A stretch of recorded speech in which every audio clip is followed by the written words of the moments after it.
They are sending me to Vietnam. She said, promise me, if you're ever in trouble, don't try to be brave. You just run, okay? And just like that, she was gone. They told us that Vietnam was going to be very different from America, except for all the beer cans and the barbecue. Lieutenant sure knew his stuff. I felt really lucky he was my lieutenant. He was from a long, great military tradition. Somebody in his family had fought and died in every single American war. I guess you could say he had a lot to live up to. I sure hope I don't let him down. I got to see a lot of the countryside. We would take these really long walks. I don't know much about anything, but I think some of America's best young men served in this war. The good thing about Vietnam is that there was always some place to go, and there was always something to do. One day, it started raining, and it didn't quit for 4 months. We'd been through every kind of rain there is, little bitty stinging rain and big old fat rain. Rain that flew in sideways, and sometimes rain even seemed to come straight up from underneath. Shoot, it even rained at night. Bubba and me leaned right back against each other. This way we didn't have to sleep with our heads in the mud. We were a good partnership because we watched out for each other, like brothers and stuff. Bubba asked me a very important question.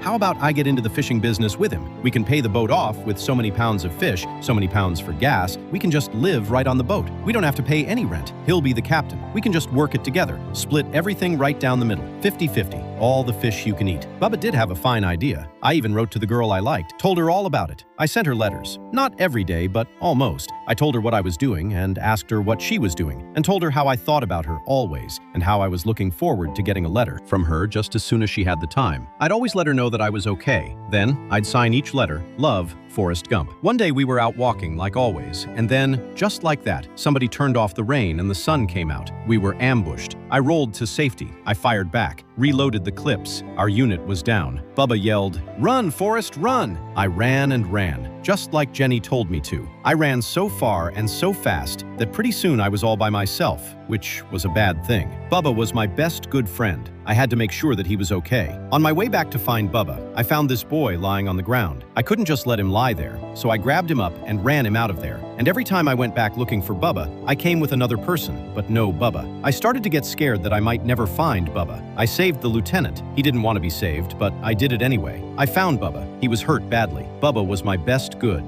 friend, and even I know that isn't something you can find just around the corner. Bubba was going to be a shrimping boat captain, but instead, he died right there by that river in Vietnam.